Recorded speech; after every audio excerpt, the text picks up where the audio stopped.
Yaz Kur'an kurslarımız başladı. 25 Haziran itibariyle başladı ve yaklaşık olarak da bir ay 10 gündür de devam ediyor. Tabii şu anda biz Kozluk'taki Kur'an kurslarımızda, yaz Kur'an kurslarımızda yaklaşık olarak 4000'e yakın öğrenciye ikram ediyoruz. Ve şu anda da 194 tane görevlimiz var. Ve her birisinin de işte kendine göre cami ortamında, Kur'an kursu ortamlarında bu şekilde tabii ki belli bir programa dayalı olarak verdiği kurslar var. Bu kurslarımız gerçekten de hedef olarak düşündüğümüz zaman hani günümüzün maalesef popüler kültürü içerisinde gerçekten televizyon kültürü, işte telefon kültürü, internet kültürü ortamı içerisinde bulunan çocuklarımıza bir nebze o ortamdan çekelim ve Kur'an-ı Kerim eğitimi başta olmak üzere, Kur'an-ı Kerim'i öğrenmeleri başta olmak üzere aynı zamanda ahlaki eğitimi, imanla ilgili eğitimi ve ahlakla ilgili eğitim vermiş olalım. Yani bunların hepsini belli bir zaman dilimi içerisinde vermeye çalışıyoruz. Çok da çocuklarımızı sıkmadan, onların da çok sabırlarını zorlamadan, çünkü yaz ayındayız, yaz tatili içerisindeyiz.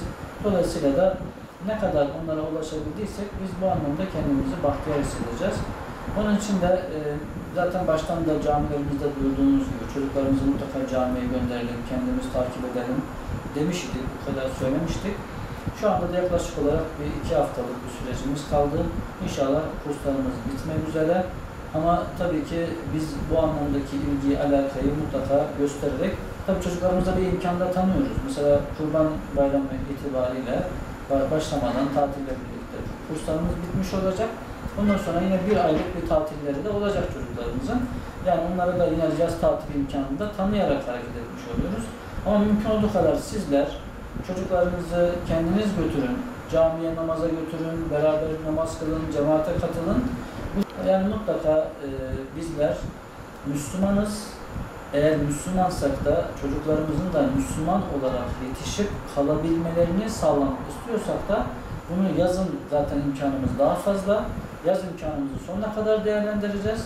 Ama kışın da yine boş bırakmayacağız. Hafta sonları olsun, yani okul zamanından kalan, arta kalan zamanlarda olsun. Bir şekilde kendimiz de onlara rehberlik ederek camilere götürüp onları yine aynı şekilde o eğitimin içine sokarak o şekilde devam edelim ki yani dışarıdaki bizi engelleyen, bize zarar verecek olan her türlü kötü şeyden de çocuklarımızı kurtarmış olalım. Caminin o güvenli ortamına çocuklarımızı çekmiş olalım inşallah. Onun için çocuklarımız zaman zaman piknikler yapılmak suretiyle bizim meşhur Anibiri bölgemiz var. Orada özellikle çocuklarımıza aktiviteler yapıyoruz. İşte yemek yeme ortamları, sonra işte oradaki suyun güzelliği içerisinde kalıp da hem yani böyle beraber ortamda beraber paylaşarak bir zaman geçirmiş oluyorlar. Bu da aslında bir eğitimin bir parçası netice olarak. Daha sonra yine spor, gençlik spor müdürlüğümüzün mesela kendi ortamı var. Orada belli zamanlarda randevu alınarak yine camideki hocalarımız onları oraya götürüp spor aktiviteleri yaptırıyorlar. Yani sadece Kur'an-ı Kerim eğitimi değil, aynı zamanda toplum içerisinde yaşama eğitimi şeklinde de. Aynı zamanda biz kurslarımız içerisinde yarışmalar tertip ediyoruz. Kur'an-ı Kerim'i güzel okuyanlar, ondan sonra aynı zamanda dini bilgiler üzerinde.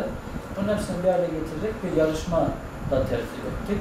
Ve onlardan işte kızlar ayrı kategoride, erkekler ayrı kategoride o şekilde belirledik. Şu anda onun da şeylerini yaptık. İnşallah onlara da hediyeler takdim edeceğiz.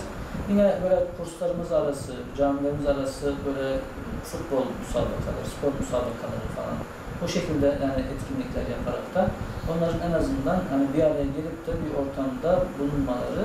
Çünkü genç çocuk dediğimiz zaman yani böyle sadece sen otur, kal burada, bunları öğren demek yetmiyor. Onları aynı zamanda bir aktivite içerisine sokarak önemli olan cami ortamına çekmek, ama burada farklı aktiviteler yaparak yapmak. Bu şekilde de etkinliklerimiz oldu ama bizim için en önemlisi yarışma idi. Yarışma, yani dini bilgiler yarışması ve Kur'an-ı Kerim yarışmasıydı. Bu anlamda da çocuklarımıza en azından hani birinci olanlara, ikinci olanlara belli hediyeler vermek suretiyle de bir teşvik etme ortamı oldu.